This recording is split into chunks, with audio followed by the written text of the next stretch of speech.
Depois de tanto tempo percebendo sua vontade de aprender a programar, finalmente encontrei você. Parece que a sua vontade te trouxe a esse mundo, e agora, para sair sabendo como os computadores funcionam, você precisará passar por vários desafios. Não vou dar tantos spoilers aqui. Acho que a diversão está na jornada, mas, já que precisa começar em algum lugar, te contarei um pouco sobre o primeiro deles. Nesse mundo existe uma árvore gigante e complexa, que chamamos de sistema de arquivos, e em uma das folhas dessa árvore existe um documento que te guiará para seu próximo desafio. Como você não consegue subir em árvores, te darei esse esquilo robô, que entende uma linguagem chamada Shell. Faça um bom uso dele. Oi, eu sou o Hugo e eu acredito que o Marvin já deve ter te explicado bastante coisa, só que eu tenho certeza que ele deixou de fora os comandos que o seu esquilo pode fazer. E isso vai ser crucial para que você consiga explorar essa árvore. E assim, eu vou tentar te ajudar com isso aqui e eu vou explicar um pouco dos comandos básicos do esquilo. Basicamente, a primeira coisa que o esquilo pode fazer é listar as coisas de onde ele está. Então, assim, para isso, a gente vai utilizar um comando que chama ls. E, basicamente, dentro de um diretório, ou seja, em um dos galhos que ele esteja dessa árvore, ele consegue falar para você o que ele consegue ver desse galho. Então, por exemplo, do primeiro galho aqui, a gente só tem um ponto, ou seja, um outro diretório dentro dele, que a gente vai chamar aqui de raiz da árvore e que eu vou colocar com o nome de foo aqui. Então, se eu pedir ele para listar aqui, ele só vai me mostrar o foo. Mas se eu entrar no foo, por exemplo, e pedir para listar, a gente já vê que tem 3 pontos aqui. Então, a gente tem 3 diretórios diferentes. E aqui eu vou pedir ele para listar, e ele listou o bar1, bar2 e bar3, que são os nomes dos diretórios que estão dentro do foo. E, assim, tudo bem, ele entrou dentro do foo, mas como ele fez isso? E para isso tem um outro comando muito interessante que chama cd, ou Change Directory, que, assim, você vai utilizar isso o tempo todo.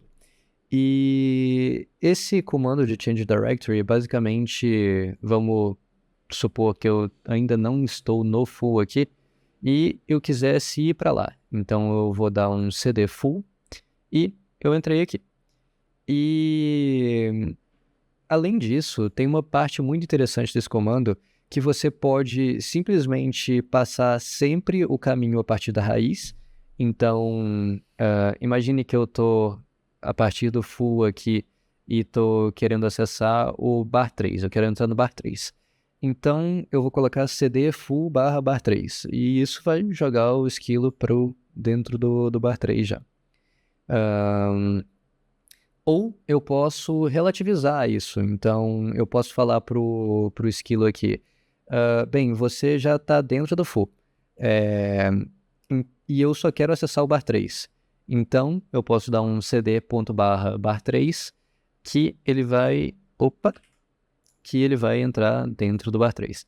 E o que é esse ponto? Esse ponto é como se eu estivesse falando para ele, considere esse o lugar que você está agora. Então, a partir do lugar que você está agora, você vai seguir esse outro caminho.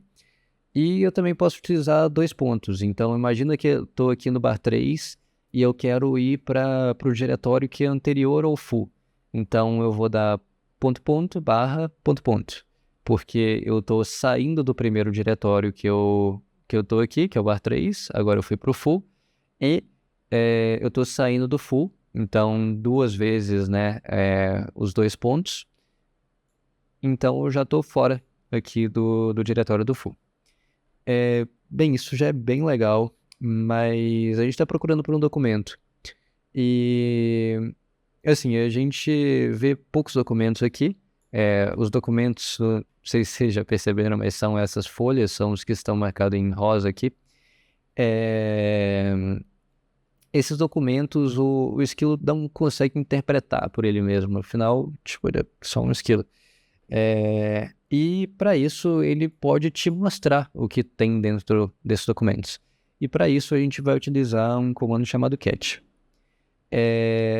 Esse comando é bem interessante, eu vou falar um pouquinho mais sobre ele depois.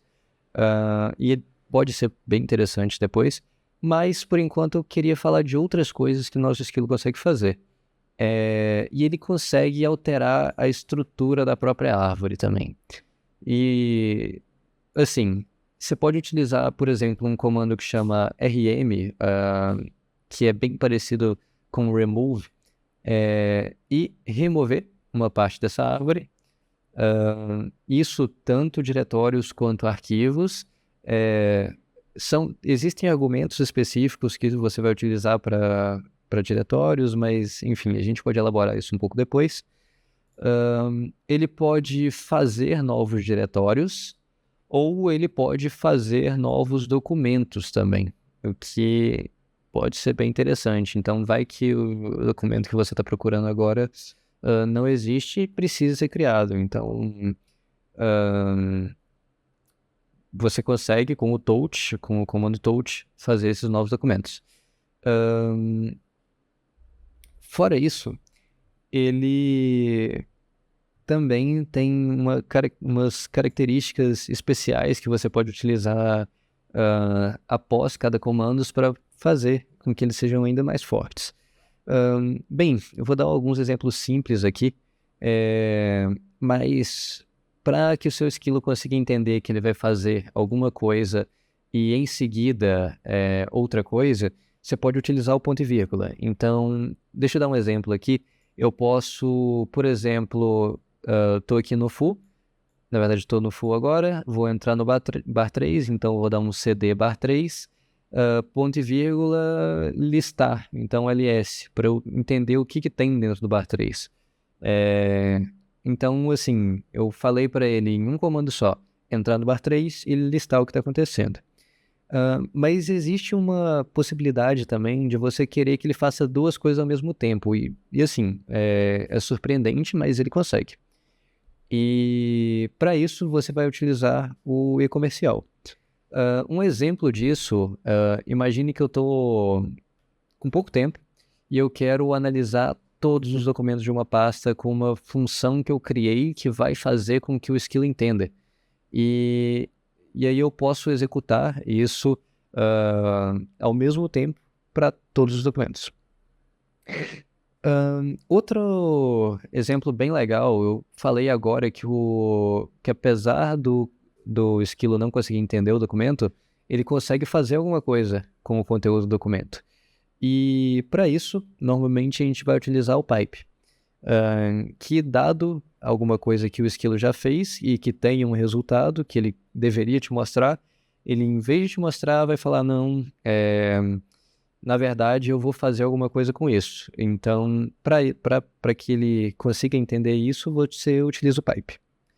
E, assim, como eu disse, ele também pode criar documentos. Então, imagine que você vai fazer algum processamento em um documento e quer criar outro a partir disso. Aí a gente pode utilizar o maior que vai sobrescrever um documento que vai sobrescrever com algum nome que você der para o documento. Se aquele documento já existir, ele vai apagar tudo e escrever o novo documento como o que você definiu. Mas a gente também pode utilizar o maior que repetido duas vezes, que em vez de apagar um documento que já existia, ele vai escrever embaixo, basicamente. Ele vai ler o documento e, quando ele terminar, ele vai escrever o que você pediu para ele. Outra coisa muito legal nas buscas é que a gente pode utilizar o que a gente chama de wildcards, que é basicamente o asterisco. E, basicamente, se eu mostrar um pouquinho mais em cima aqui dessa árvore, a gente consegue ver que existem folhas de várias cores, assim, apesar de ser tudo entre rosa e roxo. Você pode ver que esse rosa mais claro aqui é diferente desse outro. E também os documentos são diferentes, eles têm extensões diferentes, eles têm formatos diferentes. E basicamente você consegue filtrar os documentos que você está procurando com esses wildcards. Então, por exemplo, imagina que esse rosa mais claro aqui seja um PDF. Eu estou procurando todos os PDFs que eu tenho ali dentro. Então eu posso utilizar o wildcard e .pdf. Então ele só vai me mostrar os PDFs aqui. Tem outras coisas bem interessantes aqui envolvendo na nossa árvore, que às vezes um caminho pode estar bloqueado para o seu esquilo. Imagina que em uma árvore normal é como se tivesse um ninho de pássaro, alguma coisa que o esquilo não consegue passar. E para isso a gente pode utilizar o chmod. O chmod vai basicamente dar permissões para aquele documento para que o seu esquilo consiga fazer alguma coisa com ele. O que, assim, é bem necessário, dependendo do que você estiver fazendo. Se for um documento muito sensível, isso é sempre utilizado. Bem, acredito que é isso por hoje. Pelo menos a gente viu um pouquinho sobre o que o seu esquilo pode fazer aqui nessa árvore que a gente chama de sistema de arquivos. E, bem, espero vocês nas próximas.